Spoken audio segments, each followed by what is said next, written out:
Her hands shook as she stared at the email. Rejected again. This was the 5th job application this week that had turned her down. The rent was due in 3 days, and her bank account showed a balance that made her stomach twist with anxiety. Just enough for bus fare to her next interview, but not enough for both rent and food. She would have to choose, and the thought of explaining to her landlord why she needed another extension made her chest tighten. Taking a deep breath, she stood up from her small kitchen table, straightened her one good interview outfit, and headed for the door. This wasn't the life she had planned when she graduated with honors from culinary school, but life had a way of throwing unexpected challenges her way. The restaurant she was heading to wasn't fancy, just a small place downtown that needed a line cook, but at this point she would take anything. When she arrived at the Garden Kitchen, she was surprised by how plain it looked from the outside. The sign was simple, with no flashy colors or elaborate design. Just a wooden board with the name painted in green. She pushed open the door and a small bell jingled. The inside was cozy with only about 15 tables, most of them empty at this hour. The decor was minimal but warm. Potted herbs lined the windowsills, and the walls were painted a soft cream color. "Hello? I'm here for the cook interview," she called out, not seeing anyone at first. A man emerged from the kitchen, wiping his hands on a towel tucked into his waist. He was tall with broad shoulders, wearing a simple white t-shirt and jeans under a basic black apron. Nothing about him suggested he was anything more than what he appeared, a regular chef at a modest restaurant. "You must be Abina," he said, extending his hand. "I'm James. Thanks for coming in." She shook his hand firmly. "Thank you for the opportunity." James gestured toward the kitchen. "Let's talk in there. I'm in the middle of prep for tonight." The kitchen was smaller than what she was used to in culinary school, but it was spotlessly clean and well organized. Every tool had its place and the ingredients were neatly labeled. "So," James said, continuing to chop vegetables as they talked, "tell me about yourself. Your resume says you graduated from culinary school but haven't had a long-term position yet." Abina took a deep breath. "Yes, that's right. I finished at the top of my class 2 years ago, but finding a permanent position has been challenging." She didn't mention the series of short-lived jobs that had ended because restaurants closed down, or the ones where male chefs with less experience were promoted over her, or the head chef who had made working conditions so uncomfortable that she had to leave. James nodded, his eyes focused on his chopping. "And why do you want to work here? This isn't exactly a 5-star establishment." "I want to cook," she said simply. "I love food. I love how it brings people together, how it can comfort someone or make their day special. I don't need fancy ingredients or a prestigious kitchen to do that." For the first time, James looked up from his chopping and studied her face. His expression was unreadable, but something in his eyes seemed to soften slightly. "All right," he said, setting down his knife. "I have a test for all potential hires. Are you ready to cook something for me now?" Abina nodded, trying to hide her surprise at the sudden challenge. "Yes, of course." "Good," James said, gesturing to the refrigerator.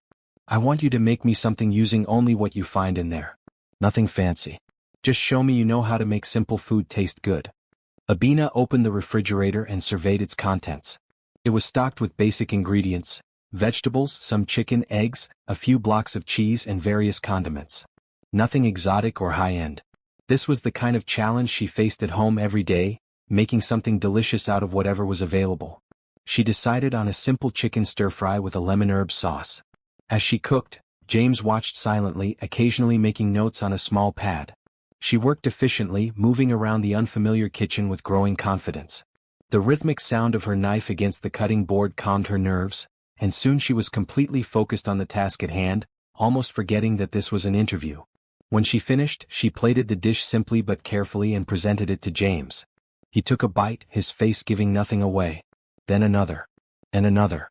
Finally he set down his fork. "Where did you learn that sauce technique?" he asked. "My grandmother," Abina replied. "She always said that the simplest dishes needed the brightest flavors." James nodded slowly. "Your grandmother was right." He took another bite. "The position pays $18 an hour to start. Hours are Tuesday through Saturday, 2 p.m. to close. Can you start tomorrow?" Abina's heart leaped. $18 an hour? "Yes, I can definitely start tomorrow." "Good," James said, standing up. "Be here at 1:30. I'll show you around before we open." As she left the restaurant, Abina felt a weight lift from her shoulders. She could pay her rent now. She could buy groceries. And she would be cooking again, not in some fancy restaurant, but in a place where her food would be eaten by regular people looking for a good meal. It wasn't the dream job she had imagined after culinary school, but it was a start. What she didn't know was that this simple interview was just the beginning of a test, one that would change her life in ways she could never have imagined. And the quiet, unassuming man who had just hired her was watching her more closely than she realized, evaluating much more than just her cooking skills. Abina arrived 20 minutes early for her first day, determined to make a good impression. The restaurant was quiet, with only the sounds of James moving around in the kitchen. She knocked on the back door as instructed, and he opened it immediately as if he'd been waiting for her. "You're early," he said, stepping aside to let her in. "That's good." He handed her a black apron identical to his own and gave her a quick tour of the kitchen, showing her where everything was stored and explaining their system for organizing ingredients and tools. "We're a small operation," James explained. "Just me, you, and 2 servers for now. We don't have a large menu, but everything on it is made from scratch. Quality over quantity." As they talked, Abina noticed things about the kitchen that had escaped her attention during her interview. The knives, while not flashy, were top-of-the-line Japanese steel. The pots and pans were professional grade. And despite James's comment about not being a 5-star establishment, every piece of equipment was the kind you'd find in high-end restaurants. "This setup is amazing," she couldn't help commenting.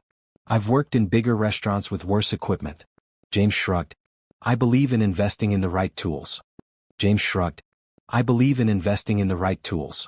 The first few hours passed in a blur as James showed her their menu and preparations. It was indeed simple, just 10 main dishes, a few appetizers and 3 desserts, but everything was made with fresh, high-quality ingredients. As dinner service began, Abina settled into her role as line cook, while James worked as head chef. She was surprised by how skilled he was. His movements were efficient and precise, and he had an instinctive sense of timing that allowed him to manage multiple dishes at once without seeming rushed. During a brief lull in orders, she worked up the courage to ask, "Where did you train? Your technique is incredible." James hesitated for a moment before answering. "Here and there. I've worked in a lot of different kitchens." Before she could ask more questions, the next order came in and they were back to work. The night flew by, and before she knew it, they were cleaning up after the last customers had left. "You did well tonight," James said as they wiped down the counters. "You're quick and you pay attention to details." "Thank you," Abina replied, feeling a glow of pride. It had been a long time since anyone had acknowledged her skills. As they finished cleaning, a sleek black car pulled up outside the restaurant. Through the window, Abina saw the driver get out and open the rear door. James glanced at his watch. "You can go home now," he said. "I'll finish up here." Curious, Abina watched as a tall, elegantly dressed woman stepped out of the car.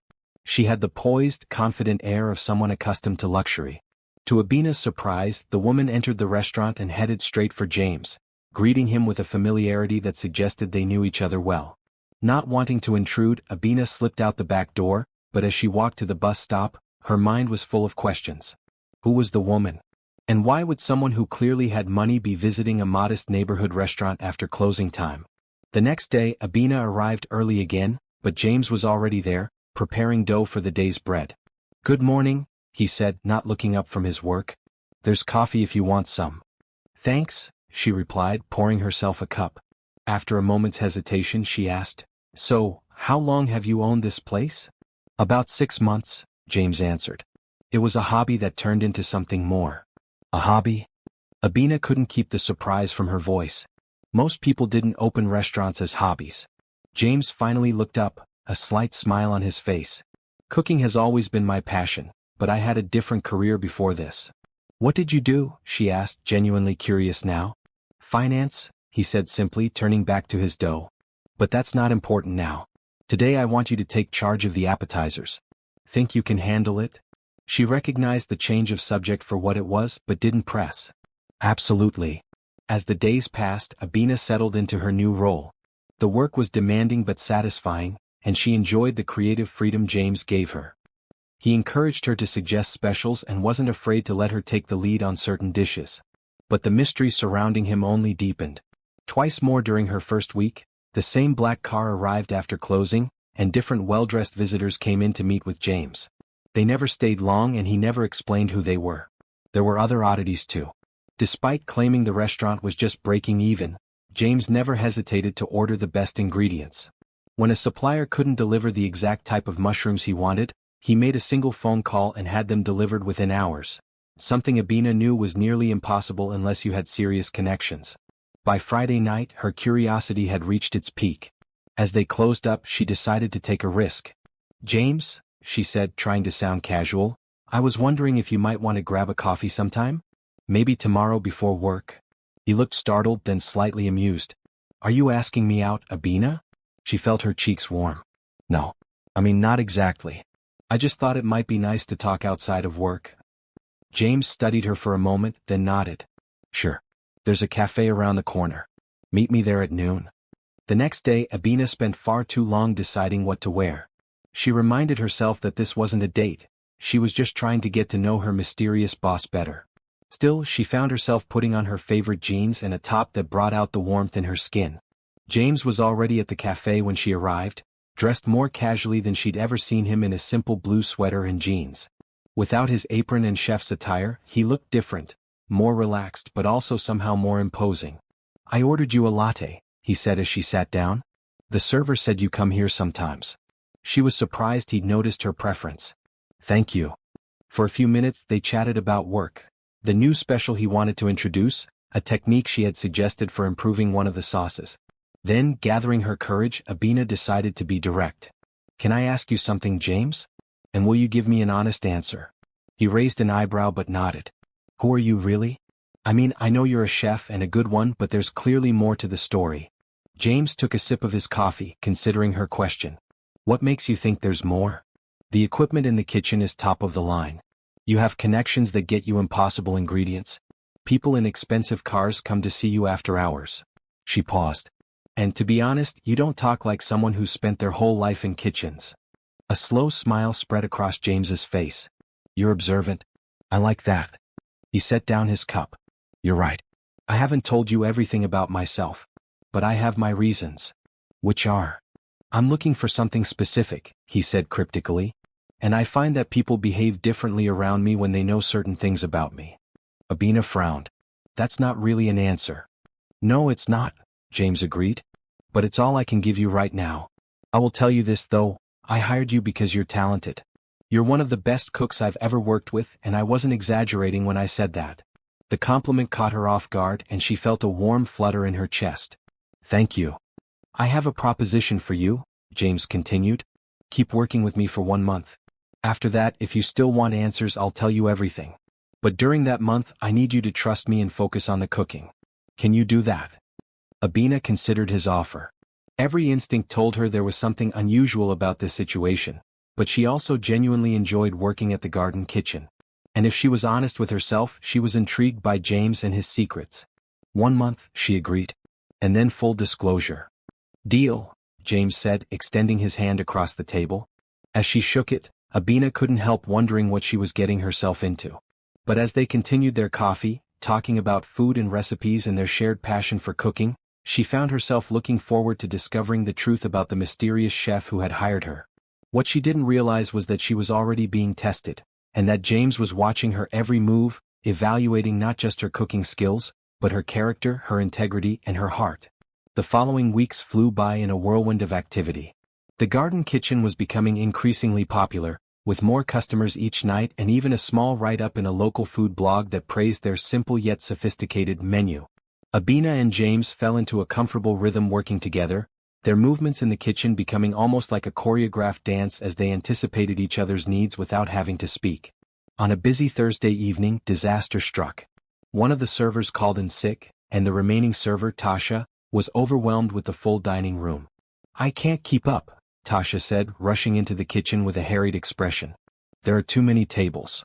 James looked around the kitchen. Everything was under control for the moment, with no immediate orders to fulfill. "I can help," Abina offered immediately. "I worked as a server to pay for culinary school. I can handle the front for a while if you can manage here, James." James studied her for a moment, then nodded. "Go ahead. I'll call you if I need you back here." Tasha handed Abina an apron, and she quickly made her way to the dining area. The restaurant was indeed packed, with nearly every table filled. Taking a deep breath, she approached the first table that needed attention. "Good evening," she said with a warm smile. "I'm Abina. I'll be helping Tasha tonight." Can I tell you about our specials? To her surprise, Abina found she enjoyed being out front. She had always preferred the anonymity of the kitchen, but there was something satisfying about seeing customers' immediate reactions to the food she and James prepared. She moved efficiently between tables, taking orders, delivering food, and making sure everyone had what they needed. At one table sat a middle-aged couple who seemed to be celebrating an anniversary. The woman asked for recommendations, and Abina enthusiastically described James's newest creation, a dish he had actually incorporated from one of her suggestions. "It sounds wonderful," the woman said. "We'll both have that." When Abina brought out their meals, she waited anxiously as they took their first bites. "This is incredible," the man exclaimed. "Compliments to the chef." "Actually," Abina said with a touch of pride, "this dish was my idea. Our head chef and I collaborated on it." The woman looked impressed. "You're not just a server then?" "No, I'm usually in the kitchen. I'm helping out tonight because we're short-staffed." "Well, you've made our anniversary dinner very special," the woman said warmly. As the night progressed, Abina continued to impress customers with her knowledge of the menu and her genuine enthusiasm for the food. She didn't notice James watching her from the kitchen doorway, a thoughtful expression on his face. When the last customer had left and they were cleaning up, James approached her. "You were good out there," he said. "The customers loved you." Abina shrugged. "I was just being myself." "Exactly," James replied. "That's what made it work. You have a natural way with people and you're passionate about the food. That combination is rare." "I still prefer cooking," she admitted. "As you should. You're an excellent chef." He paused, seeming to consider something. "But it got me thinking. Would you be interested in helping me develop new menu items? You have good instincts and I think we could create something special if we work together on it." Abina couldn't hide her excitement. "I'd love that." "Good. We'll start tomorrow." The next day, they arrived early and spent hours experimenting in the kitchen before the restaurant opened. James brought in ingredients Abina had rarely worked with, exotic spices, heirloom vegetables, specialty cuts of meat, and encouraged her to combine them in new ways. "Don't overthink it," he advised as she hesitated over a particularly expensive piece of Wagyu beef. "Just follow your instincts."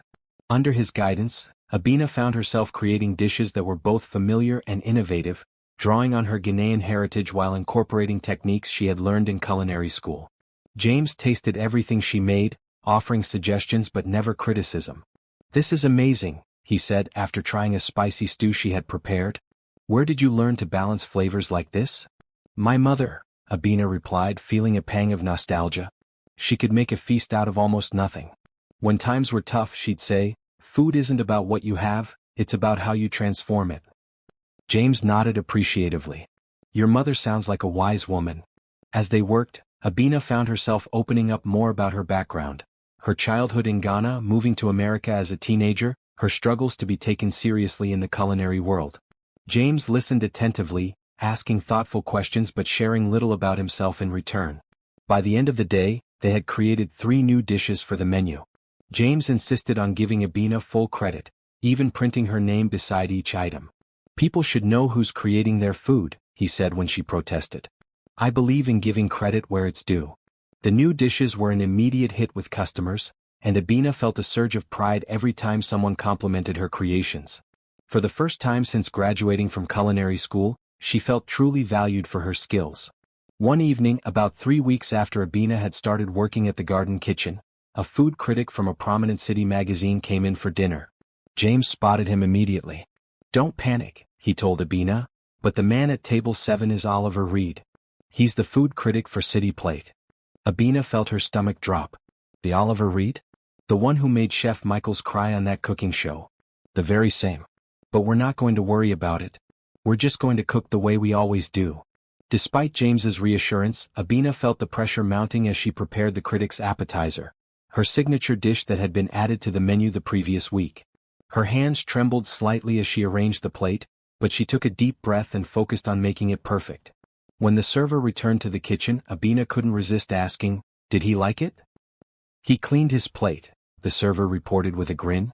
"And he's ordered your main course special too." James gave her an encouraging nod. "See?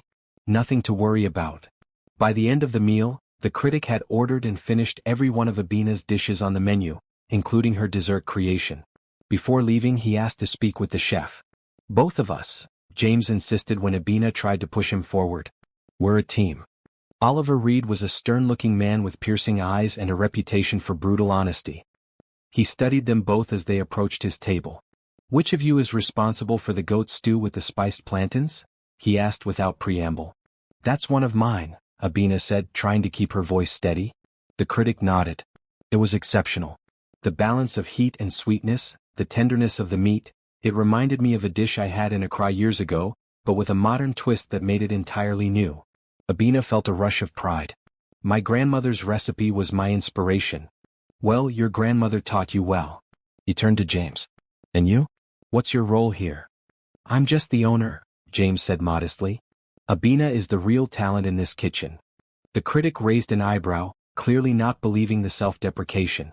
"I've been reviewing restaurants for 20 years, Mr. Clark. I know when a kitchen is being run by someone with exceptional skill. The consistency, the attention to detail, those things don't happen by accident." James inclined his head slightly, accepting the compliment without comment.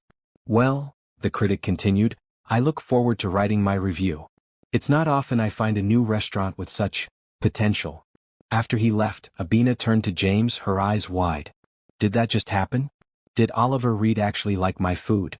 "Of course he did," James replied as if it were the most natural thing in the world. "Your food speaks for itself, Abina. You just needed someone to give you the chance to be heard." As they closed up that night, Abina found herself watching James with new eyes. Despite his attempts to downplay his own role, it was clear that he was far more than just a restaurant owner who happened to cook. The way he had handled the critic, his confidence in the face of such scrutiny, these weren't the actions of an amateur. And yet, he had given her all the credit, had pushed her forward when he could have taken the spotlight for himself. It made no sense. Unless he was testing her for some reason. But why? What could someone like James possibly want from her? As if sensing her thoughts, James looked up from where he was counting the night's receipts. "You did well today," he said quietly. "Not just with the cooking but with how you handled the pressure. Not everyone can keep their composure when someone like Reed is judging their work." "I just focused on the food," Abina replied. "Like you taught me." James smiled, a genuine smile that reached his eyes. "The month is almost up," he said. "Soon you'll have your answers. But first there's one more test." "Test?" Abina repeated, her suspicions confirmed. "So all of this has been some kind of evaluation?" "In a way," James admitted.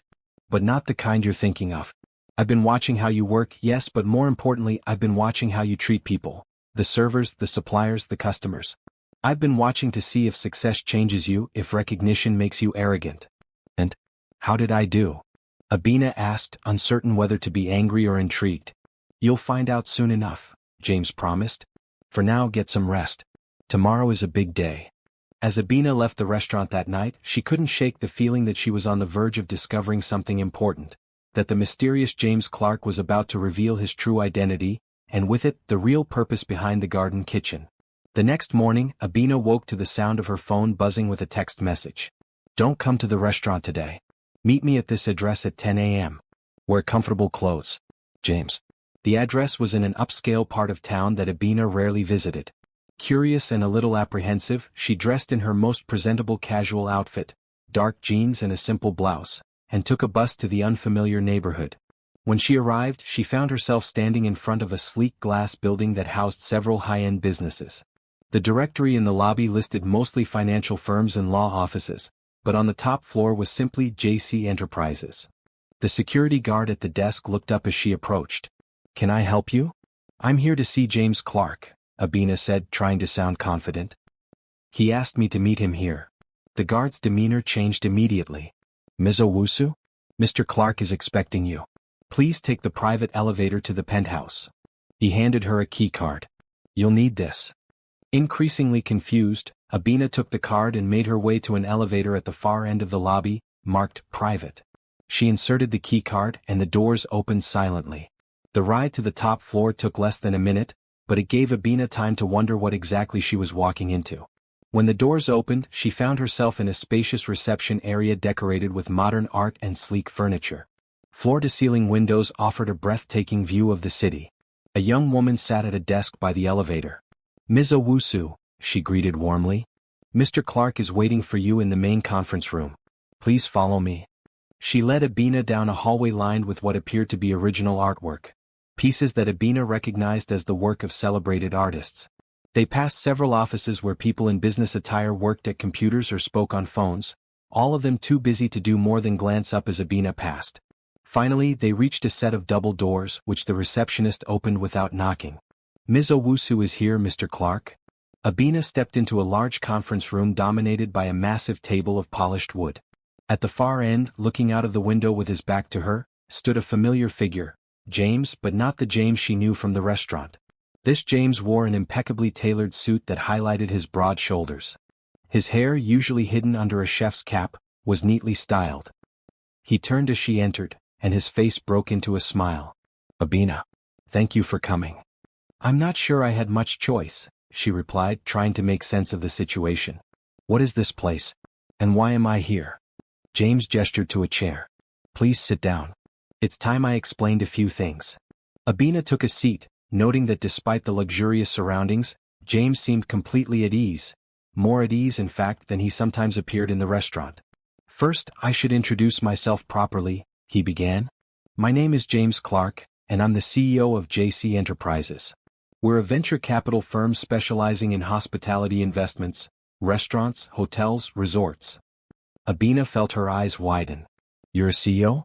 But, the restaurant?" "The Garden Kitchen is one of my personal projects," James explained. "A place where I can indulge my passion for cooking away from the corporate world.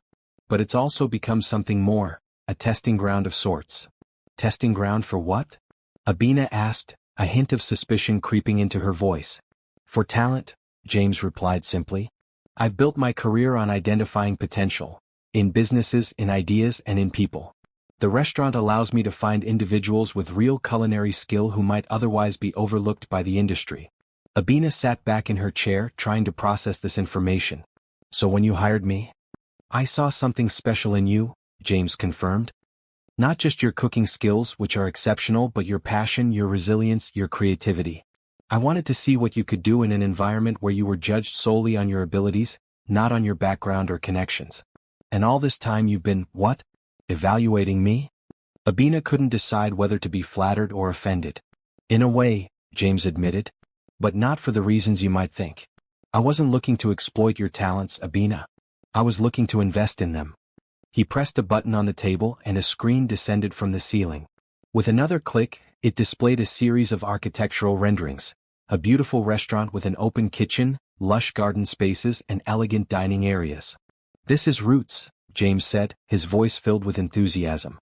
"A concept for a new restaurant that celebrates the African diaspora through food, traditional recipes reimagined with modern techniques and local ingredients.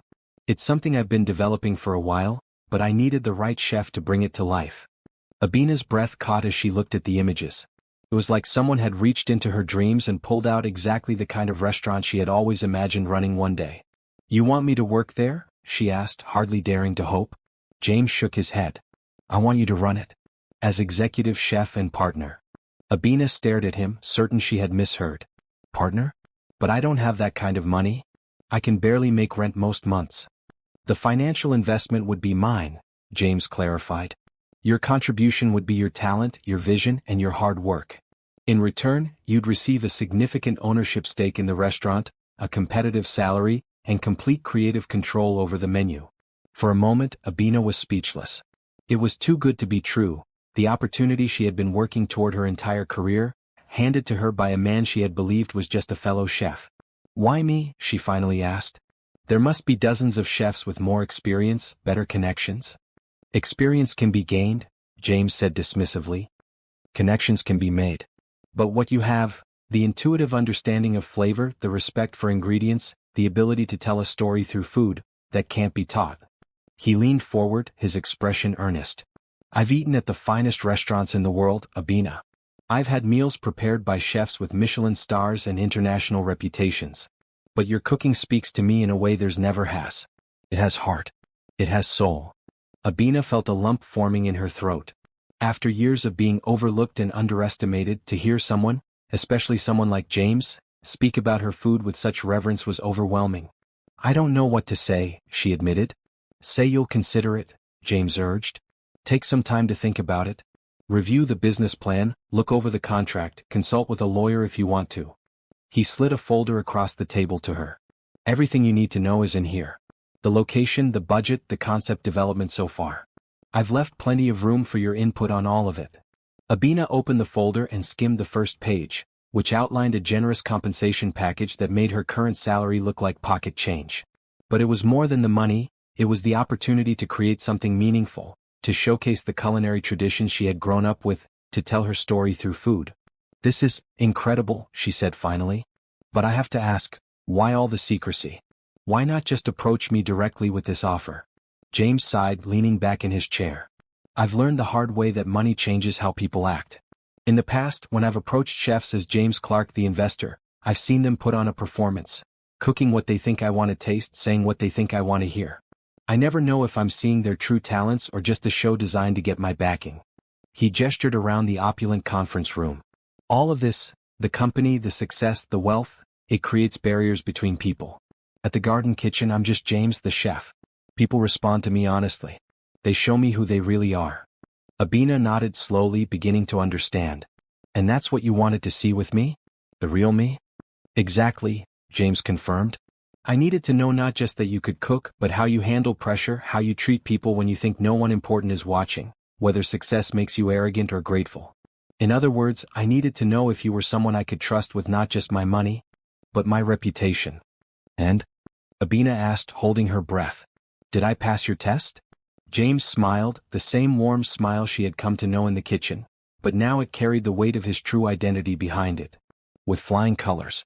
You're exactly who I hoped you would be, Abina. Talented, yes, but also kind, humble, and genuinely passionate about food. You never treated the servers or suppliers as beneath you, even when you started receiving recognition for your dishes. You shared credit freely and accepted criticism gracefully. And most importantly, you never compromised on quality or integrity, even when it would have been easier to do so. Abina felt a warmth spread through her chest at his words. It was one thing to believe in herself, but to have someone like James, someone who had clearly seen the best in the business, validate her talent and her character meant more than she could express. Thank you, she said simply, for seeing something in me that others missed. The pleasure has been mine, James replied. Now, would you like to see the proposed location for Roots? It's not far from here. Abina nodded eagerly and James led her back to the elevator. As they descended to the lobby, she found herself studying him with new eyes. Now that she knew the truth, she could see hints of his real identity in his posture, his confidence, the way others deferred to him.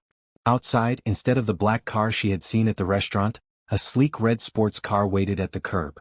James opened the passenger door for her. This is yours? Abina asked, trying not to sound as impressed as she felt. James shrugged. One of them. I rarely drive it, but I thought today called for something special.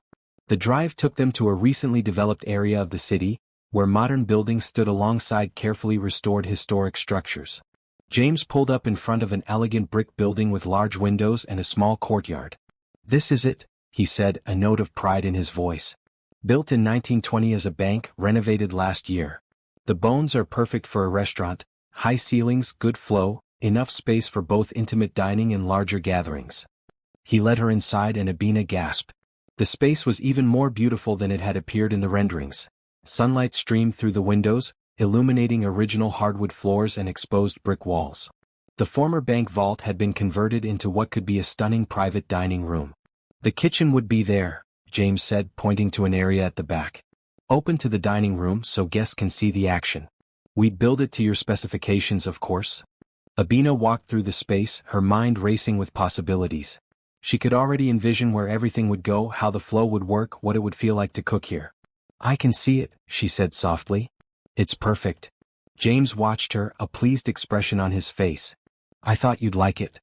As they continued to explore the building, James explained more details about the business proposal.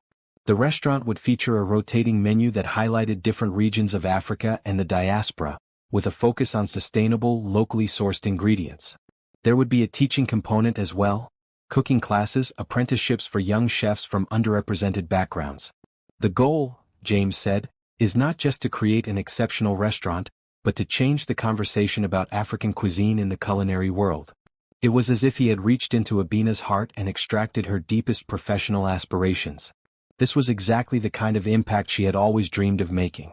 "Why are you doing this?" she asked suddenly. "You clearly don't need the money, and with your connections, you could partner with any established chef in the city." James was quiet for a moment, leaning against one of the brick walls. "My mother was a cook," he said finally.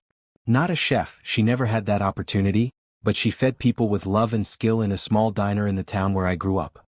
She taught me everything I know about food, about hospitality, about working hard and taking pride in what you create." He looked around the space, his expression thoughtful.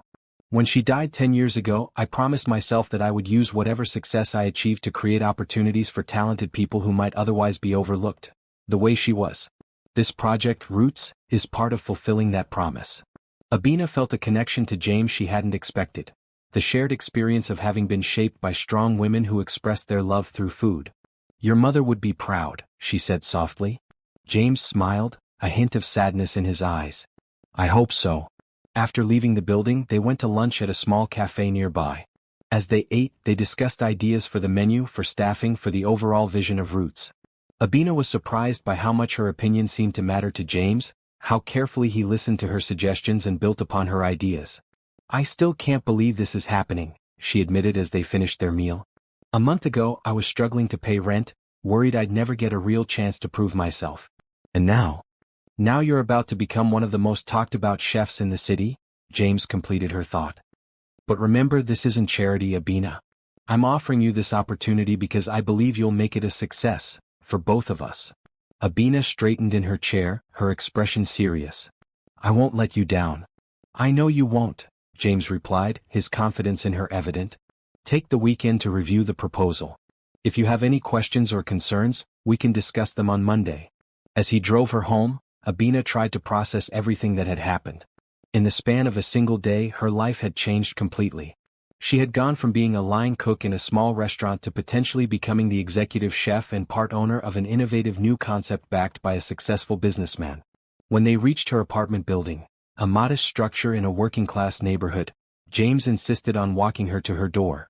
"Thank you," Abina said as they stood outside her apartment. "Not just for the opportunity but for believing in me when I was starting to lose belief in myself." James looked at her with an expression she couldn't quite read. "The talent was always there, Abina. All I did was recognize it." For a moment they stood in silence and Abina felt something shift between them. A tension, a possibility, a connection that went beyond their professional relationship. Then James stepped back. "I should go. Take your time with the proposal. There's no rush." As she watched him walk away, Abina knew that her life would never be the same again. And she couldn't help but wonder if there might be more developing between them than just a business partnership. The weekend passed in a blur as Abina pored over every detail of James's proposal. The business plan was meticulous, the financials solid, the concept exactly what she would have created if given free rein. She kept expecting to find a catch, some hidden clause that would diminish the opportunity, but there was none. It was by any measure a dream come true. And yet she hesitated. The practical part of her brain reminded her that she barely knew James Clark. The real James Clark, not the humble chef she had worked alongside for a month. He was wealthy, powerful, connected. A man who moved in circles she had never even approached. What if he changed his mind once the novelty wore off? What if she couldn't meet his expectations? By Monday morning, her apartment was littered with notes, her mind racing with both excitement and anxiety. She was due to meet James at his office at noon to give him her answer, but she still wasn't entirely sure what that answer would be. Her phone rang, startling her out of her thoughts.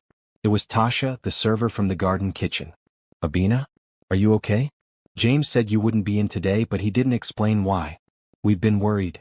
"I'm fine," Abina assured her, touched by the concern. "It's a long story, but I might be making some changes. Actually, can I ask you something? What do you think of James, as a person, I mean? Do you trust him?" There was a pause on the other end. "That's a strange question," Tasha said finally. "But yes, I trust him completely. He's the best boss I've ever had, fair, respectful, generous." "Why do you ask?" "It's part of that long story," Abina replied. "But thanks. That helps." After hanging up, Abina made a decision. She would accept James's offer, but with one condition. She wanted to start small, perhaps with a pop-up restaurant first, to test the concept before committing to the full-scale vision of Roots. With her mind made up, she dressed carefully in the most professional outfit she owned, a simple black dress she had bought for job interviews, and headed to James's office. This time the building and the private elevator didn't intimidate her. She knew what to expect, and she was determined to approach this meeting as an equal partner, not as an employee being offered a gift. The receptionist greeted her warmly and led her not to the conference room, but to James's private office, a spacious room with the same stunning views as the rest of the penthouse. James rose from behind his desk as she entered, his smile genuinely pleased. "Abina, I hope you had a chance to review everything." "I did," she replied, taking the seat he offered. "It's an incredible opportunity, James.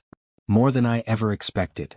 "But," he prompted, clearly sensing her hesitation. "But it's a lot very fast," Abina admitted. "I believe in my abilities, but I've never run a restaurant before, let alone one with this kind of investment behind it. I'd like to propose a modification to your plan." James leaned back in his chair, looking intrigued rather than offended. "I'm listening. What if we start smaller? A series of pop-up dinners, perhaps, to test the concept and build a following before we commit to the permanent location? It would give me a chance to refine the menu, build a team gradually, and prove that this can work, both to you and to myself." She held her breath, waiting for his reaction. To her relief, James nodded thoughtfully. "That's actually a very prudent approach," he said. "It reduces the initial risk, allows us to gather feedback, and creates anticipation for the permanent restaurant. I'm impressed, Abina. Most chefs in your position would be eager to dive straight into the deep end." "I want this to succeed," she said simply. "Not just for a few months or even a year, but for the long term. That means building solid foundations." James's expression was one of approval and something else. Respect, perhaps, or even admiration. "I agree. Let's develop a plan for a series of pop-up events over the next 6 months, leading up to the grand opening of Roots.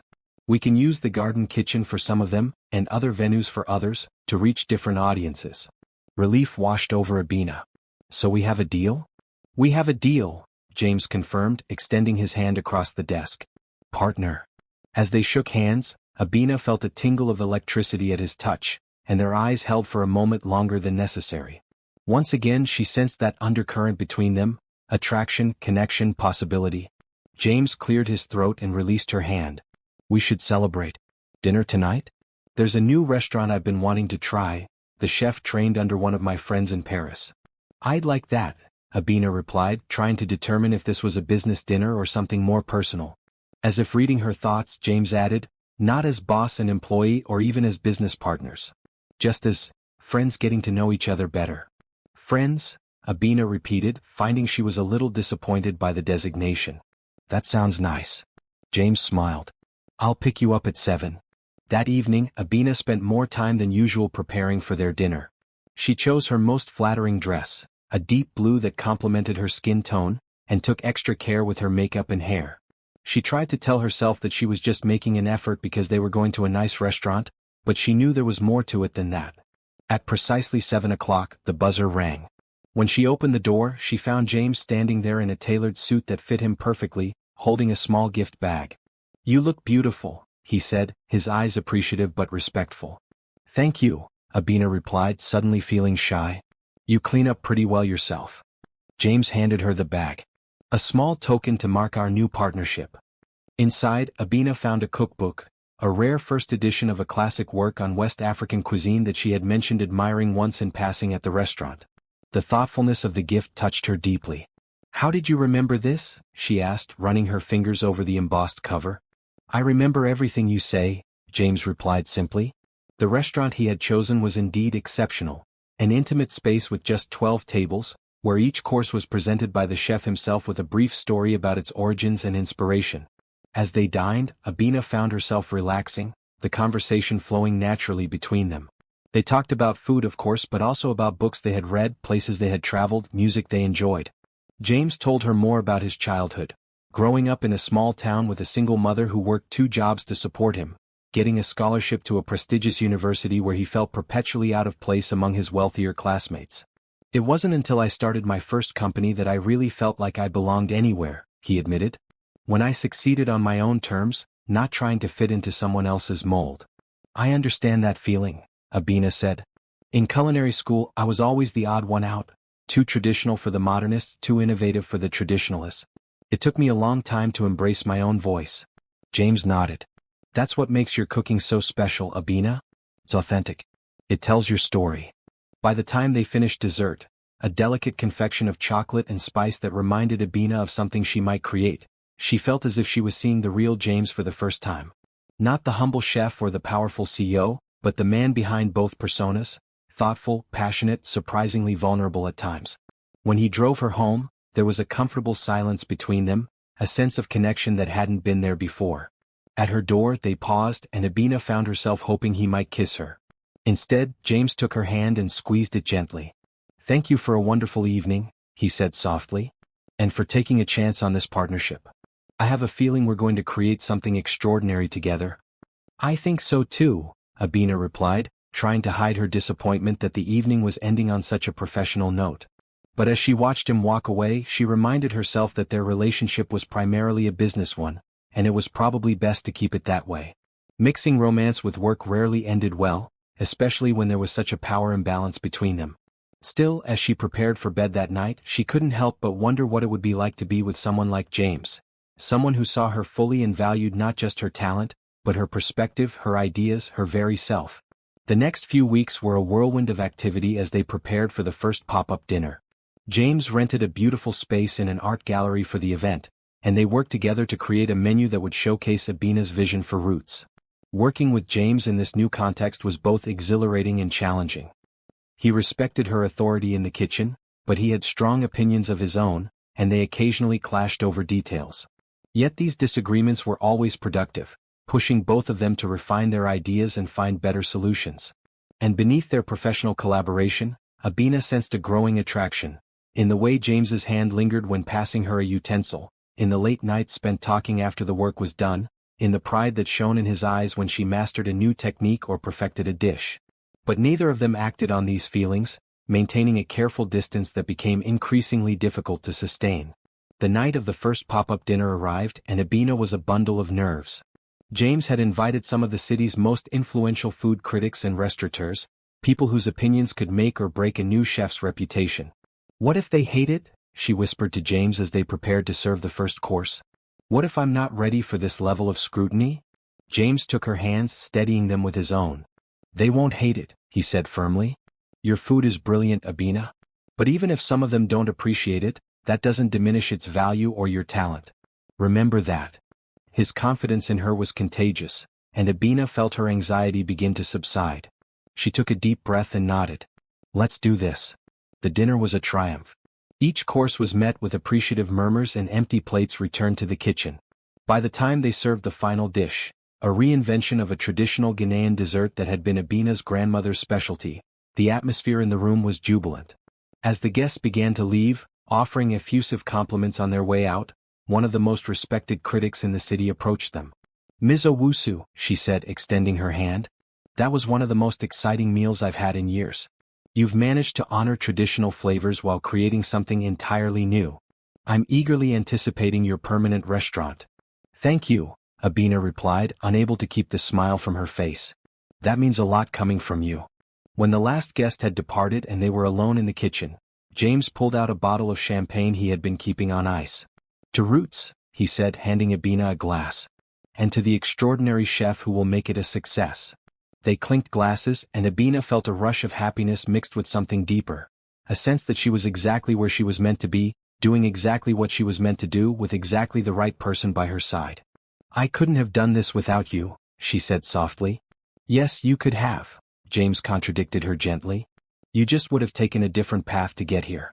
Your talent was always going to find its way to the light, Abina." She looked up at him, touched by his words and the sincerity behind them. "Maybe. But I'm glad this is the path I'm on." Their eyes met, and in that moment, the careful distance they had maintained seemed to evaporate. James set down his glass and moved closer to her. "Abina," he said, his voice low. "I've been trying to keep things professional between us, but I think we both know there's something else happening here." Her heart raced as she nodded. "Yes, there is. I don't want to complicate our partnership," James continued, "but I can't pretend I don't feel this connection between us." "I feel it too," Abina admitted. James reached out, his fingers gently brushing her cheek. "So where do we go from here?" Abina took a deep breath, knowing that whatever happened next would change everything between them. I think, she said carefully, that we explore this connection, slowly, see where it leads, but with the understanding that our professional relationship comes first. Agreed, James said, his relief evident. We take it one step at a time. He leaned down, and Abina closed her eyes as their lips met in a kiss that felt like both an ending and a beginning, the end of uncertainty, the beginning of possibility. As they broke apart, both a little breathless, Abina couldn't help but laugh softly. What's so funny? James asked, smiling down at her. Just thinking about how far we've come from that first day in the garden kitchen, she replied. When I thought you were just a chef with a small restaurant, and you thought I was just another cook looking for a job. We were both hiding parts of ourselves, James acknowledged. Me behind a facade of simplicity, you behind a wall of caution. I'm glad we found our way past those barriers. Me too, Abina said, leaning her head against his chest. As they stood there in the quiet kitchen, surrounded by the remnants of their successful dinner, Abina felt a sense of peace settle over her. The future held challenges, of course. Building a business was never easy, and navigating a personal relationship alongside a professional one would require care and communication. But for the first time in her life, she felt truly seen and valued for exactly who she was. And that, she realized, was the most precious gift James had given her. Not the opportunity or the partnership or even his affection, but the simple act of recognition. In the end, the test hadn't been about proving herself to him. It had been about finding the courage to believe in herself as fully as he believed in her. In the months that followed the first pop-up dinner, Abina and James established a rhythm that balanced their growing personal relationship with their professional partnership. By day they were focused and productive, working with architects on the design for Roots, interviewing potential staff members, and hosting a series of increasingly successful pop-up events that generated buzz throughout the city's food scene. By night, they were getting to know each other on a deeper level, sharing meals at hidden gem restaurants James had discovered over the years, taking walks through the city's parks, or simply talking for hours in the quiet of James's penthouse apartment, a stunning space with floor-to-ceiling windows and a kitchen that made Abina's heart race with envy the first time she saw it. You could host a cooking show in here, she had commented, running her hands over the marble countertops and professional-grade appliances. I prefer cooking for an audience of one, James had replied, pulling her close for a kiss. Their relationship was progressing steadily, each of them careful not to rush into something they might regret.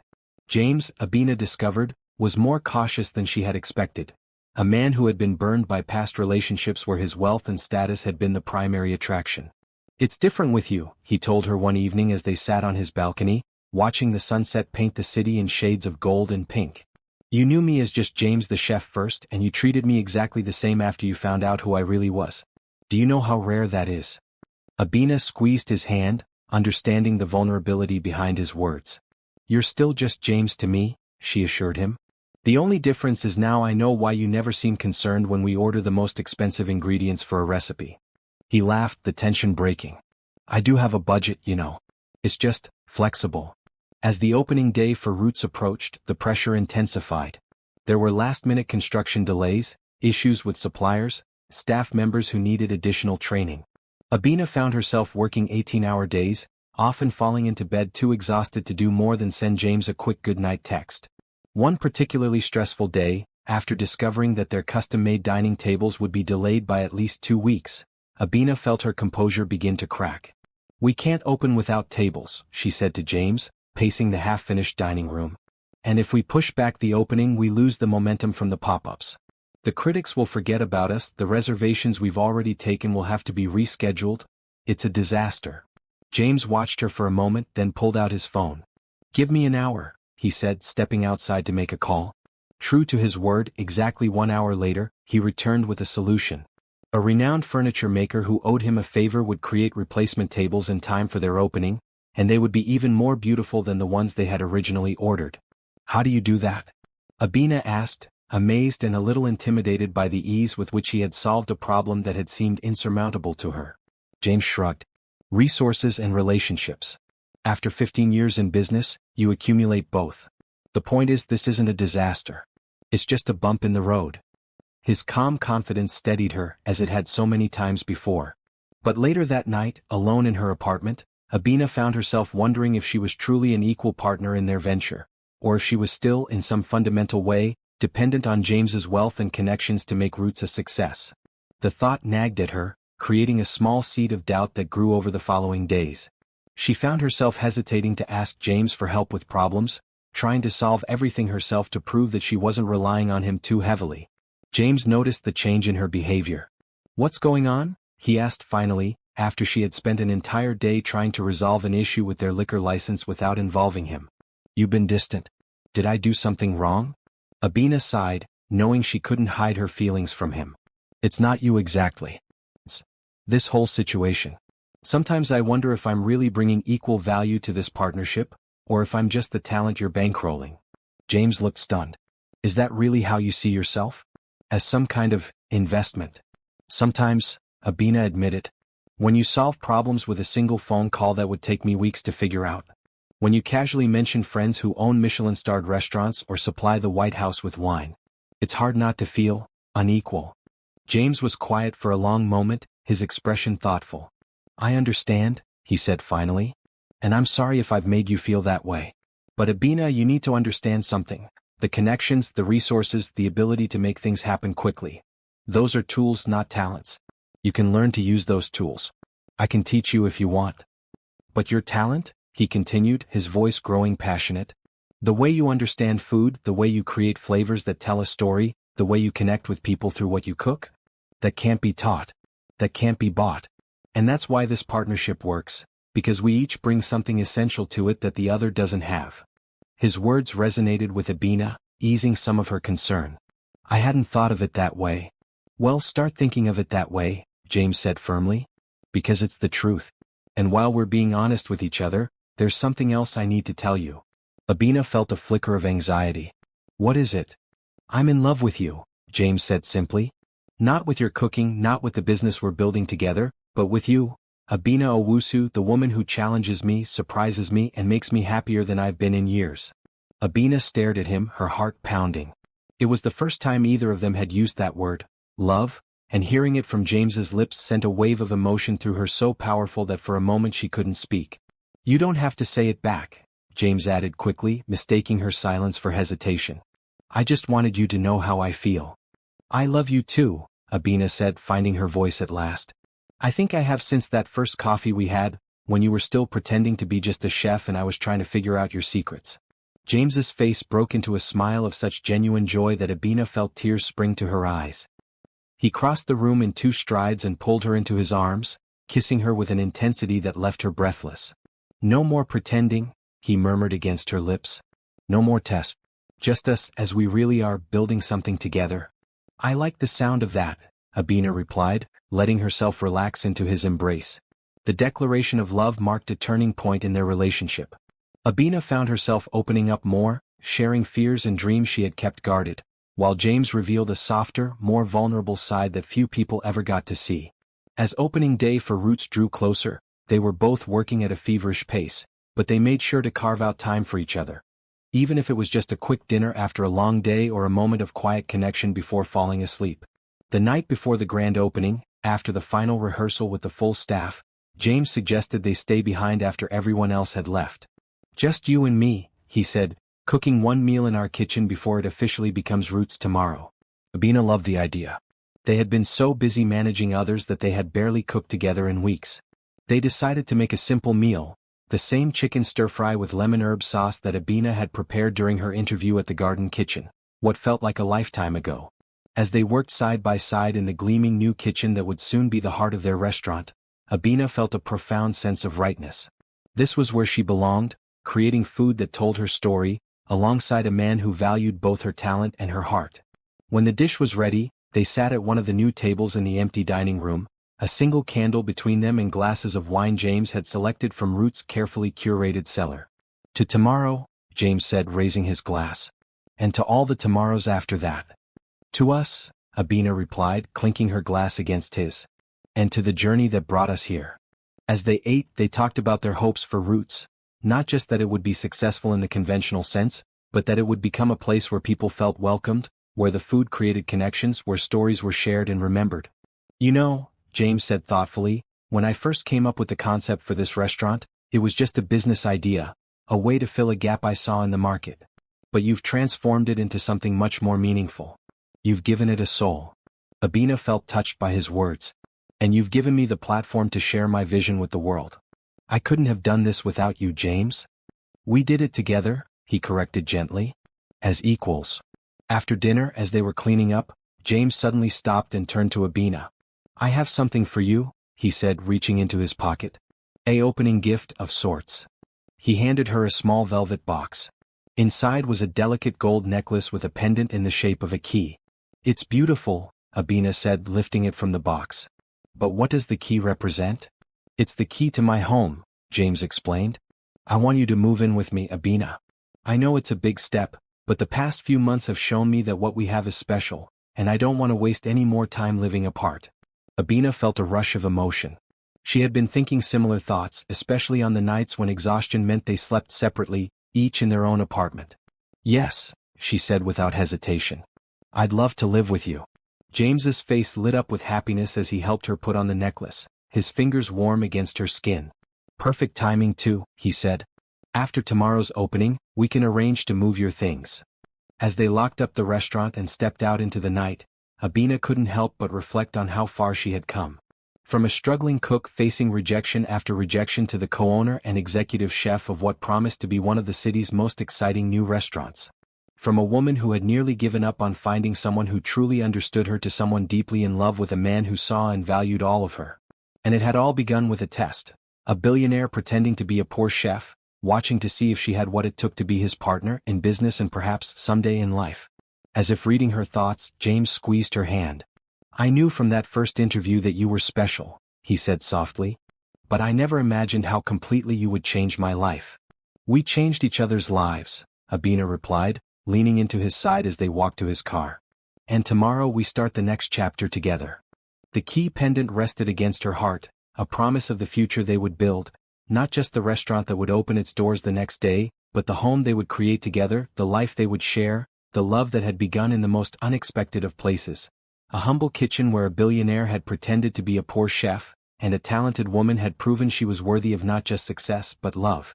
The day of Root's grand opening dawned bright and clear, as if even the weather was celebrating with them. Abina woke early, her mind already racing with last-minute details and preparations. James was still asleep beside her, his face peaceful in the soft morning light. She allowed herself a moment to simply watch him, appreciating how far they had come together. Just 6 months ago, she had been desperate for any cooking job, standing in front of the garden kitchen with shaking hands and dwindling hope.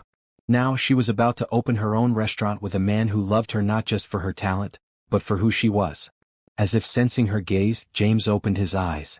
Today's the day, he murmured, reaching for her hand. How are you feeling? Nervous, excited, terrified, grateful, Abina replied honestly. All at once. James smiled, squeezing her fingers. That sounds about right. But you're ready for this, Abina. We both are. They shared a quiet breakfast together, their last moment of peace before the whirlwind of opening day began. By 9 o'clock, they were at the restaurant, where staff were already arriving for final preparations. The space looked even more beautiful than Abina had imagined when they first saw the architectural renderings. The dining room blended modern elegance with warm, earthy elements that reflected the restaurant's focus on African cuisine. Custom artwork from artists across the diaspora adorned the walls, and the open kitchen allowed diners to watch their meals being prepared.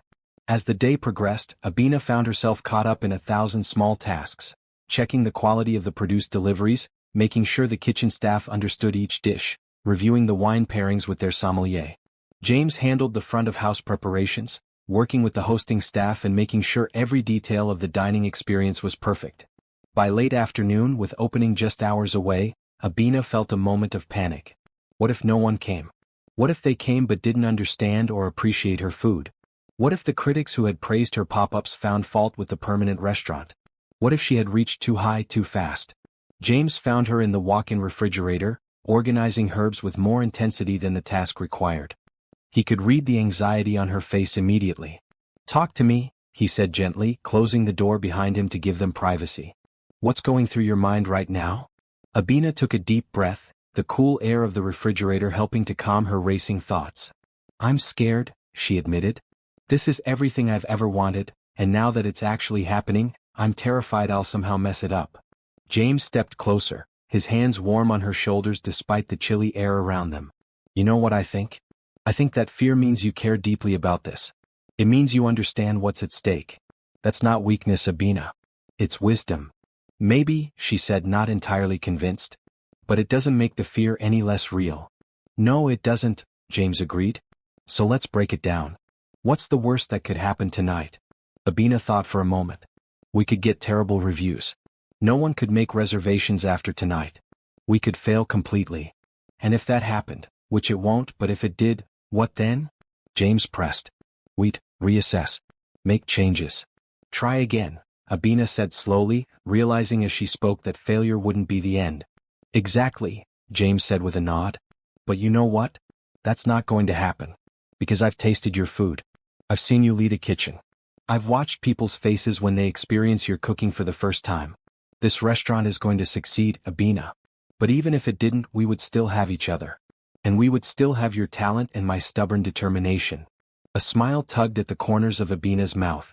You are pretty stubborn. Incurably so, James agreed, his own smile warming his eyes.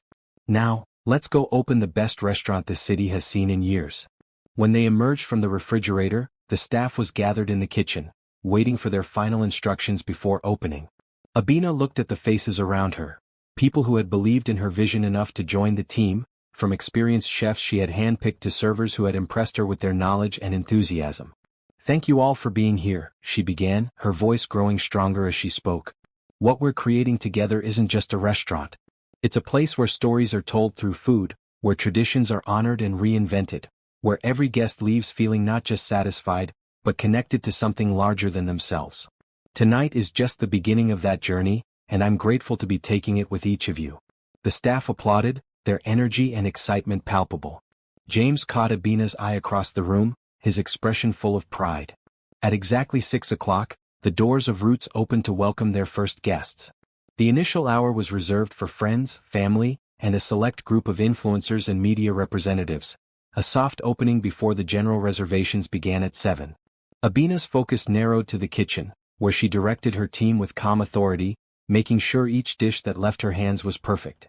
She had decided to work the line herself on opening night, wanting to be directly involved in the cooking rather than just supervising.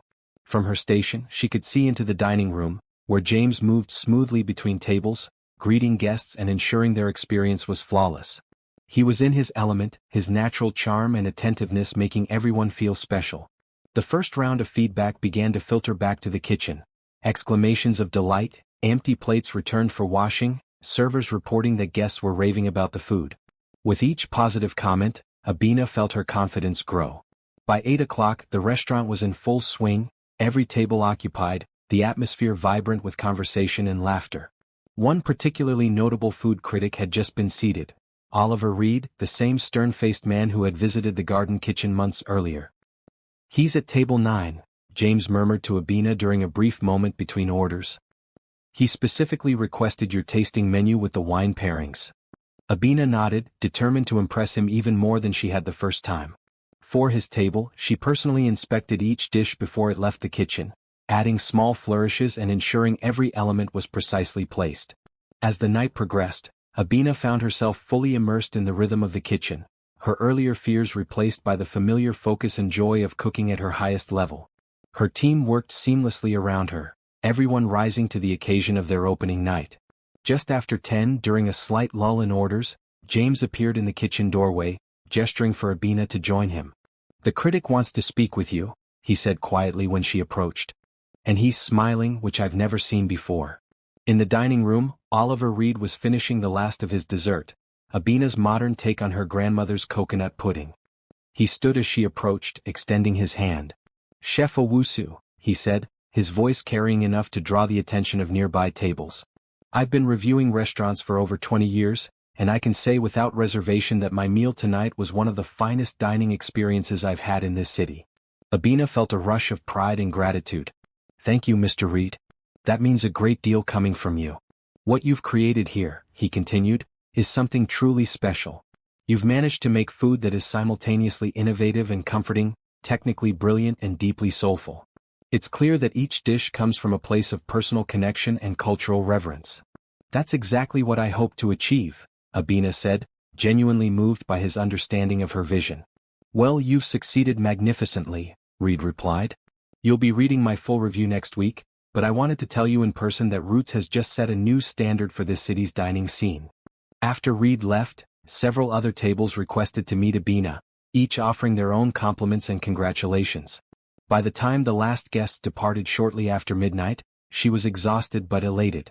The staff gathered for a celebratory toast once the restaurant was empty, everyone riding the high of a successful opening night. James raised his glass to Abina. "To our extraordinary executive chef," he said, his voice filled with pride, "who proved tonight what I've known since the first meal she cooked for me, that she is one of the most talented chefs of her generation."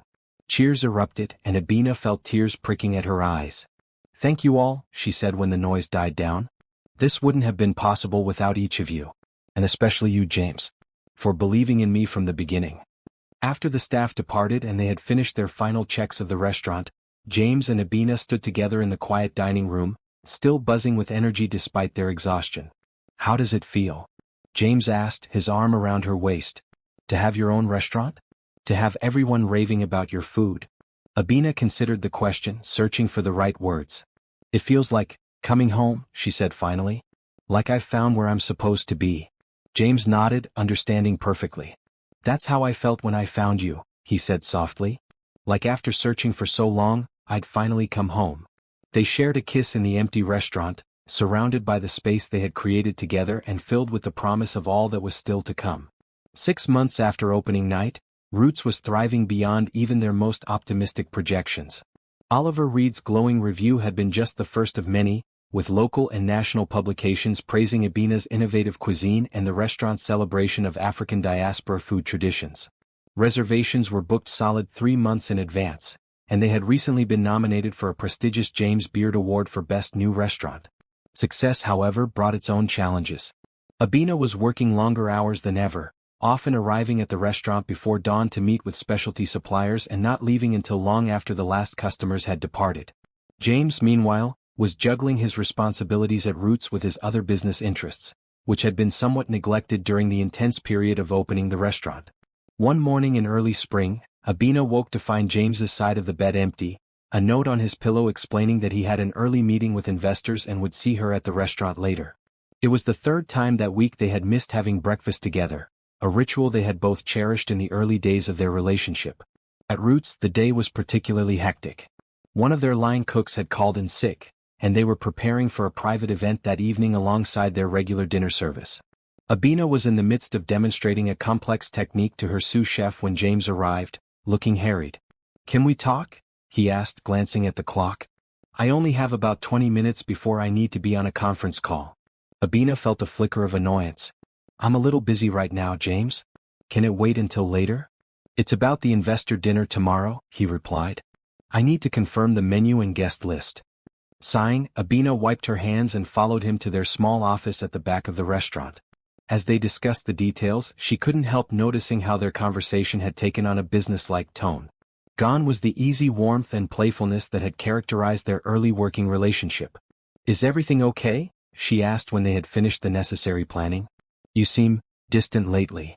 James ran a hand through his hair, a gesture she had come to recognize as a sign of stress. "I'm fine. Just juggling a lot right now." "We both are," Abina pointed out. "But we used to make time for each other despite the chaos." "I know," James acknowledged. "And we will again. It's just a busy period. Once the James Beard announcement is behind us and this new investment deal is settled, things will calm down." Abina wanted to believe him, but a small voice in her head wondered if this was just the beginning of a larger pattern. Would there always be another deal, another event, another reason to put their relationship on the back burner?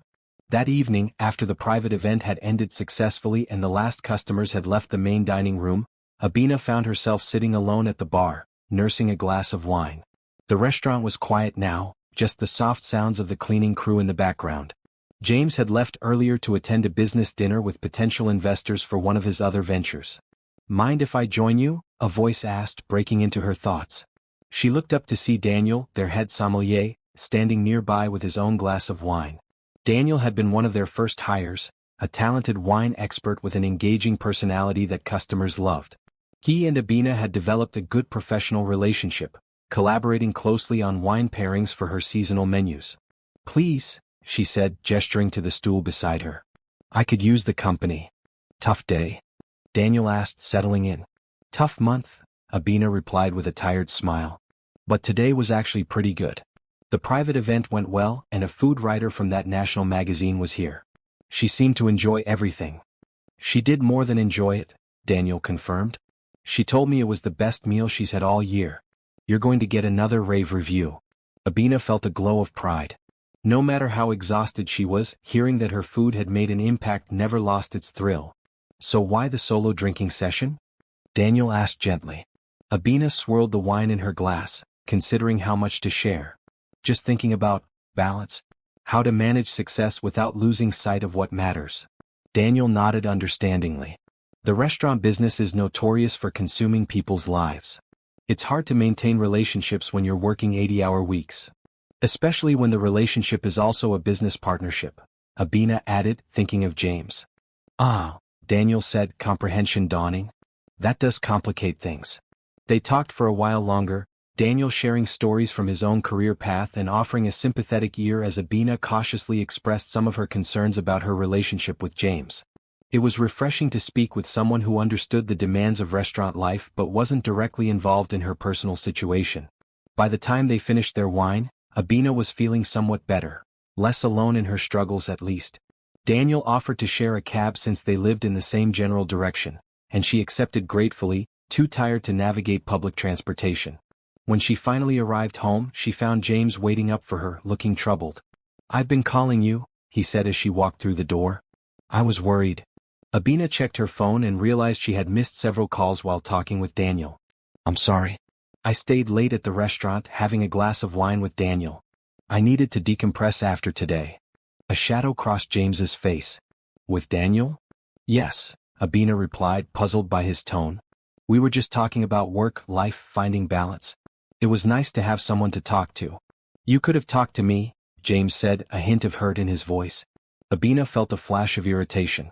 Could I? You've been so busy lately, I wasn't sure you had time for a real conversation. The moment the words left her mouth, she regretted their sharpness.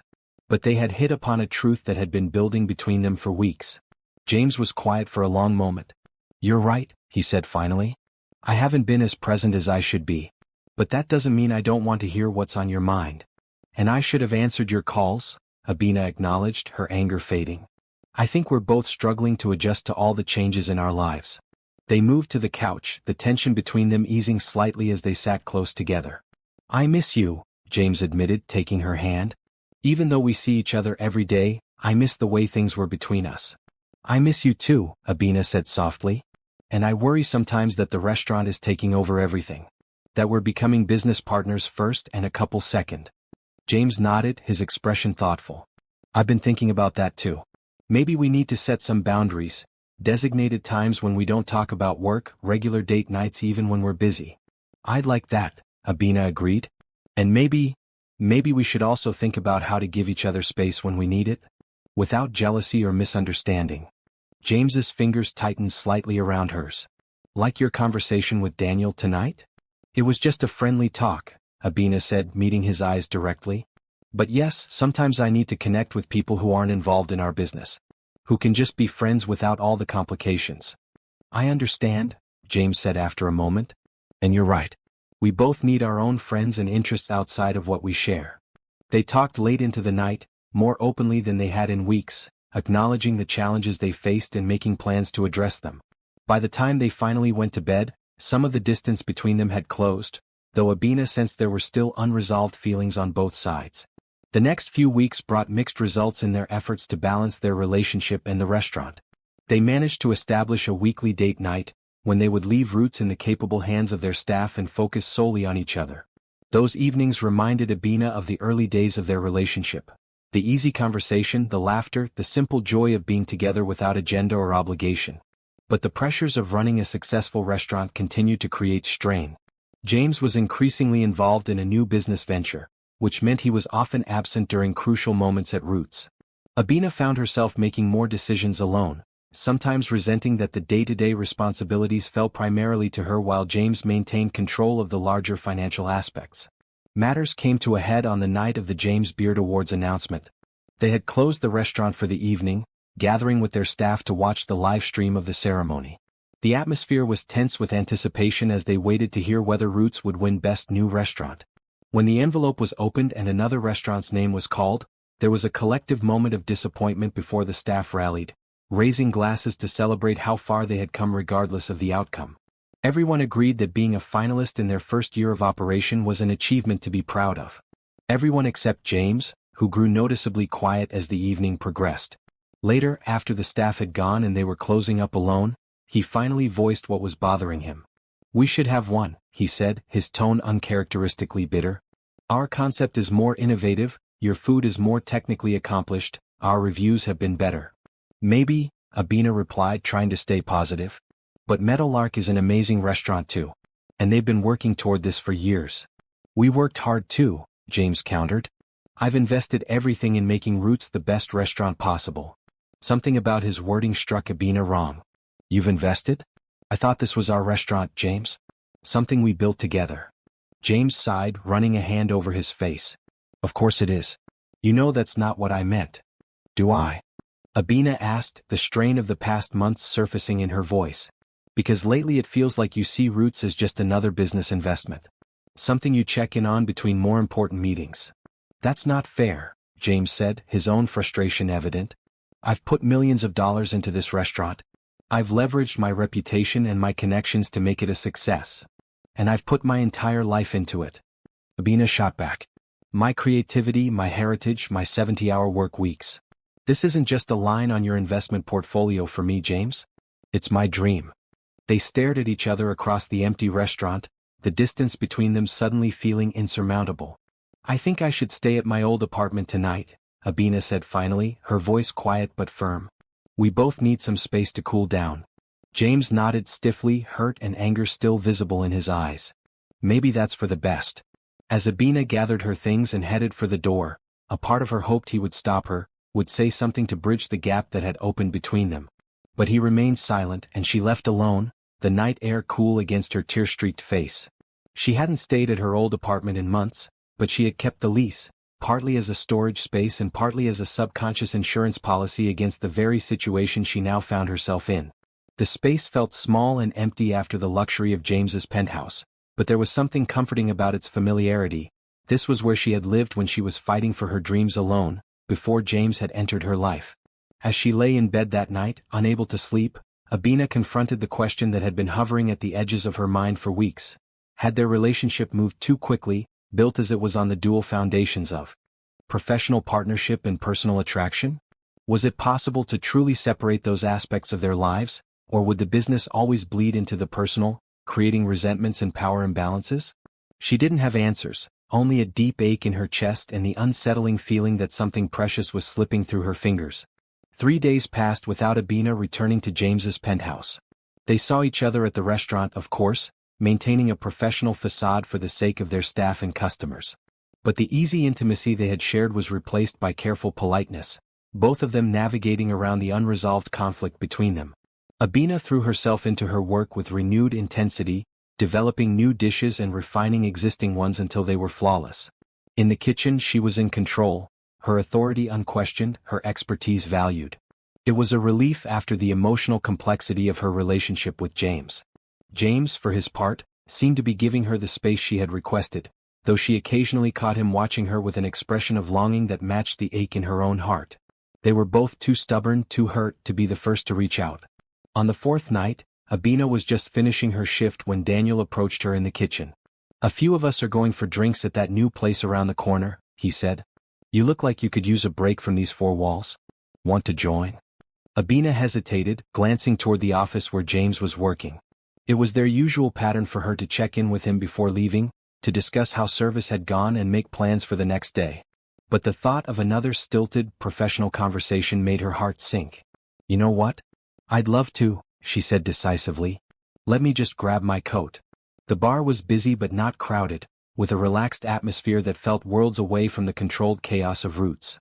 Abina found herself seated between Daniel and their pastry chef, Zoe, with several other staff members clustered around the table.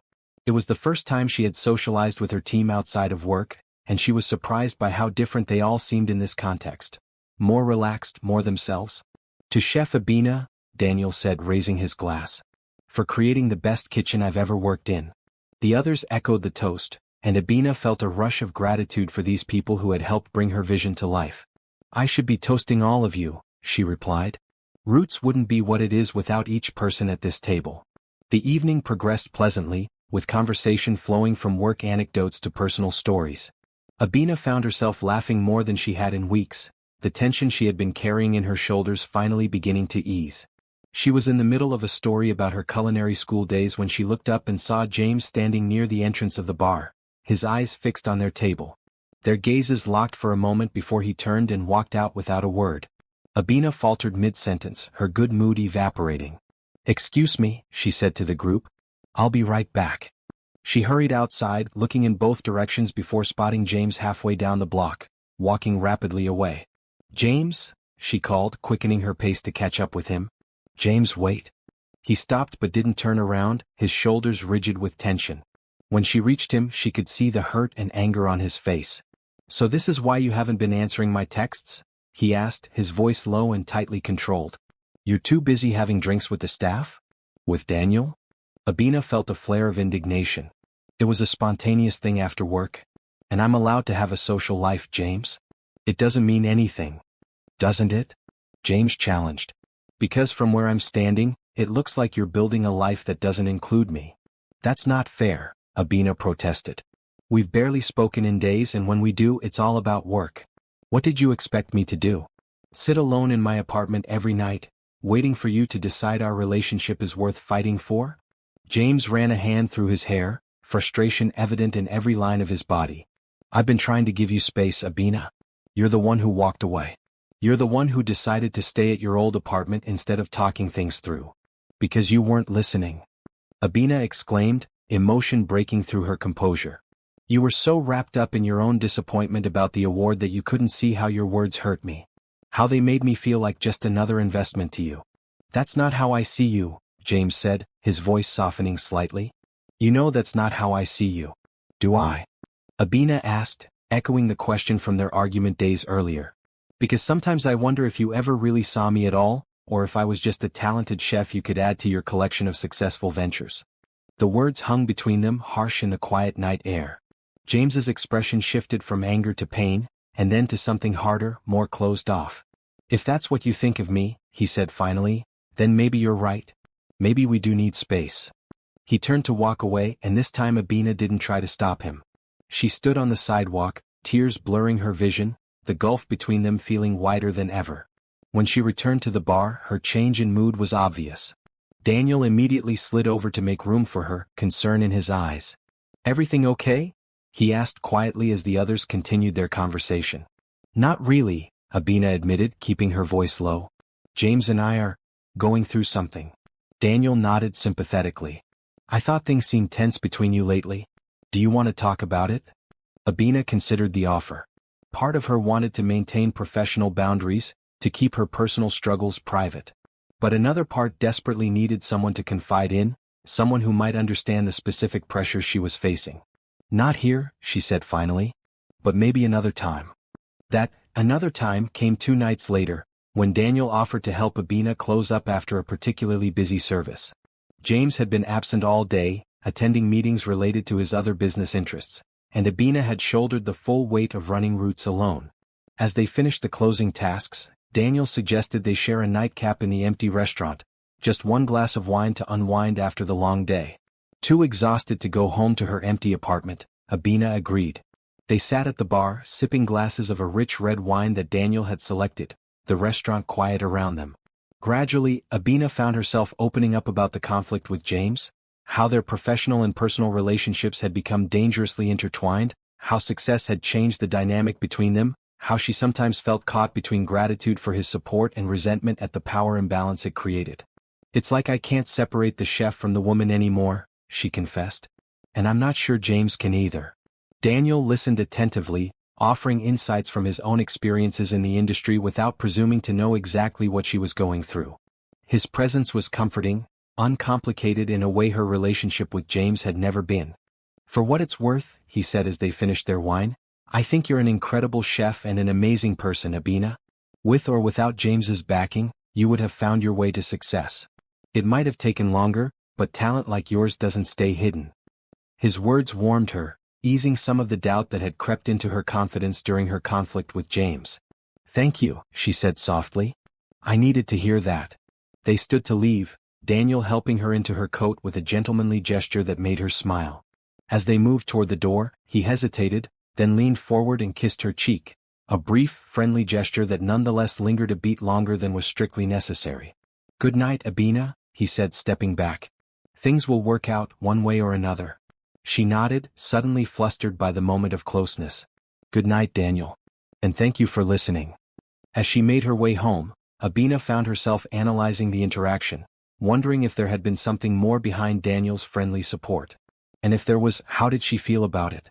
The question troubled her, not because she was attracted to Daniel, though he was certainly attractive, but because its very existence suggested that her commitment to James was more fragile than she had believed. If a simple moment of connection with someone else could make her question things, what did that say about the foundation of her relationship? The next morning, Abina arrived at Roots earlier than usual, determined to sort through her conflicting emotions and refocus on what mattered: the restaurant she had helped build and the relationship she had thought would last. To her surprise, James was already there, sitting alone in the dining room with a cup of coffee and a pensive expression. He looked up as she entered, and she could see that he was as tired as she felt, with shadows under his eyes and tension in his jaw. "We need to talk," he said simply. Abina nodded, removing her coat and taking the seat across from him. For a moment, neither spoke, the weight of unresolved feelings hanging between them. "I saw you with Daniel last night," James said finally, his voice careful and controlled. "Through the window as I was walking by." Abina felt a jolt of anxiety, wondering exactly what he had seen and how he had interpreted it. "We were just talking," she said quickly. "Having a glass of wine after closing." "I know," James replied, surprising her. "I could see that it was innocent. But watching you with him, how comfortable you seemed, how openly you were talking, it made me realize something." "What?" Abina asked, her heart racing. "That I've been an idiot," James said, a hint of self-deprecation in his voice. "That I've been so caught up in making sure Roots succeeds as a business that I forgot why I wanted to create it in the first place. For you. For us. As a place where your talent could shine, yes, but also as something we built together, as equals." Abina felt tears pricking at her eyes, but she held them back, needing to hear more before she let herself believe that reconciliation was possible. "I never meant to make you feel like an investment," James continued. "But I understand now why my words hurt you. The truth is, Abina, you're the most important person in my life. Not because of what you bring to Roots, but because of who you are. Because I love you."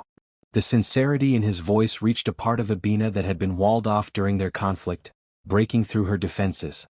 But she needed more than just words. "I love you too, James," she said carefully. "But love isn't enough if we can't find a way to balance our professional and personal relationships. If every business disagreement turns into a personal hurt, we'll tear each other apart." James nodded, acknowledging the truth of her words. "You're right. Which is why I have a proposal." He reached into his jacket pocket and pulled out a document, sliding it across the table to her. Abina glanced down at it, confused. "What is this?" "A new partnership agreement," James explained. "One that gives you full creative control over Roots and a majority stake in the business. I would retain some financial interest, but all operational decisions would be yours." Abina stared at him in shock. "You're giving me control of Roots? Why would you do that?" "Because it's your vision," James said simply. "Because you're the heart and soul of this place. And because I need to prove to you, and to myself, that our relationship matters more to me than any business arrangement." "But you've invested so much," Abina protested. "Your money, your time, your connections. And it was worth every penny and every minute to see what you've created here," James replied. "But I have other businesses, other investments. What I don't have, what I can't bear to lose, is you." Tears spilled down Abina's cheeks as the full import of his gesture hit her. This wasn't just a business concession, it was a profound act of trust and love, a deliberate rebalancing of power between them. "I don't know what to say," she whispered. "Say you'll come home," James said, reaching across the table to take her hand. "Say you'll give us another chance to get this right."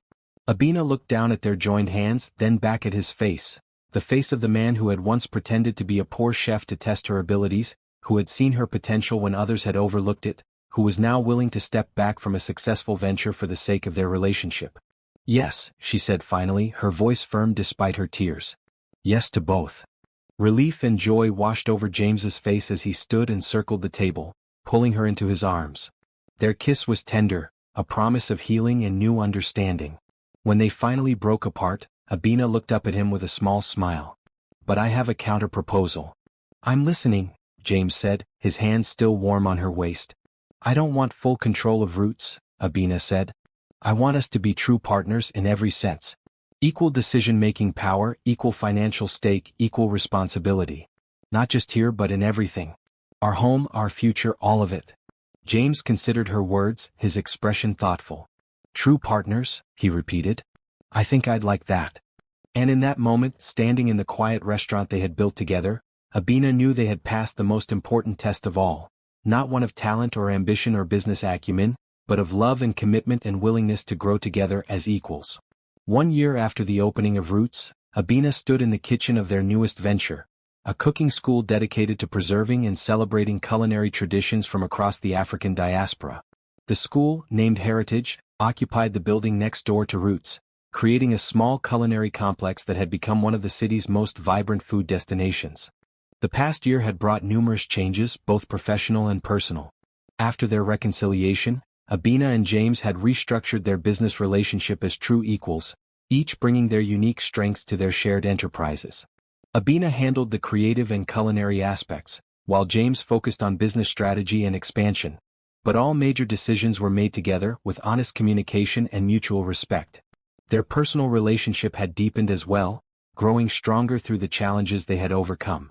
They had learned to maintain boundaries between work and home, setting aside specific times when business discussions were off-limits. Their date nights had become sacred, a weekly reminder of what mattered most in their busy lives. Now, as Abina prepared for the first class at Heritage, she felt a profound sense of fulfillment. The cooking school had been her idea, a way to share her knowledge with aspiring chefs and home cooks while preserving traditional techniques and recipes that might otherwise be lost. James had embraced the concept immediately, working alongside her to transform it from dream to reality. "Everything ready?" James asked, entering the teaching kitchen where Abina was arranging ingredients for the inaugural class. "Just about," she replied, smiling as he crossed the room to kiss her cheek. "The students should be arriving in about half an hour." James surveyed the space with approval. The teaching kitchen was state-of-the-art but welcoming, designed to accommodate both professional training and community classes. Like Roots, it reflected Abina's vision while bearing touches of James's practical business sense. "I have something for you," he said, pulling a small velvet box from his pocket. "A little pre-class gift." Abina raised an eyebrow in surprise. "What's the occasion? Do I need an occasion to give something to the woman I love?" James countered with a smile. "But if you insist, let's call it a celebration of everything we've built together this past year." Curious, Abina opened the box. Inside was a delicate gold bracelet with a small chef's knife charm dangling from it. The knife was inlaid with tiny diamonds that caught the light, making it sparkle. "It's beautiful," she said, touched by the thoughtfulness of the gift. "Look at the inscription," James urged. Abina turned the tiny knife over in her fingers, reading the words engraved on the blade, "From test to forever." Her eyes filled with tears as she recognized the reference to their beginning, the test that had brought them together when James had pretended to be a poor chef in order to find a partner worthy of his investment. What had started as a business evaluation had led to the deepest relationship of either of their lives. "I love it," she said, extending her wrist for James to fasten the bracelet. "And I love you." "I love you too," James replied, his fingers warm against her skin as he secured the clasp. "More than I ever thought possible." They shared a quiet moment together, both reflecting on the journey that had brought them to this point. Then, with practiced efficiency, they returned to their preparations for the class. The students began arriving shortly after, a diverse group of 12, ranging from professional cooks looking to expand their skills to enthusiasts eager to learn from one of the city's most celebrated chefs. Abina welcomed them warmly, feeling none of the nervousness she had expected. This was her element, sharing her passion for food with others who appreciated its power to connect and nourish. James stayed for the introduction before slipping away to handle some business at Roots. They had learned that while they were stronger together, they didn't need to be physically present in the same space all the time. Their trust in each other's abilities had grown alongside their personal trust, allowing them to pursue individual projects within their shared vision. The class was a success, with students responding enthusiastically to Abina's teaching style and the dishes she had selected, traditional recipes with subtle contemporary touches. By the end of the 3-hour session, the kitchen was filled with laughter and the rich aromas of West African spices. As the students departed, many of them already asking about signing up for the next series of classes, Abina felt a deep satisfaction in sharing her culinary heritage with a new generation. She was cleaning up, still buzzing with energy from the successful class, when James returned. He watched her from the doorway for a moment, his expression one of quiet pride and love. "How was it?" he asked, stepping into the kitchen. "Amazing," Abina replied, her face glowing with excitement. They were so engaged, so eager to learn. One woman told me she'd been trying to recreate her grandmother's jollof rice for years without success, and today she finally got it right. James smiled, recognizing the joy that teaching brought her, a different kind of fulfillment from the acclaim she received at Roots, but equally important to her sense of purpose. "I have a surprise for you," he said. "A celebration dinner. Just the two of us." "What about service at Roots?" Abina asked. Though they had built a strong team capable of running the restaurant in their absence, they rarely both stepped away during dinner hours. "Daniel and the team have it covered," James assured her. "I checked in just now and everything's running smoothly. Tonight is just for us." Abina agreed happily, curious about what James had planned. They had become experts at carving out meaningful time together despite their hectic schedules, but spontaneous dates like this were still special. To her surprise, James led her not to his car but up a flight of stairs to the small rooftop garden they had created above the two buildings.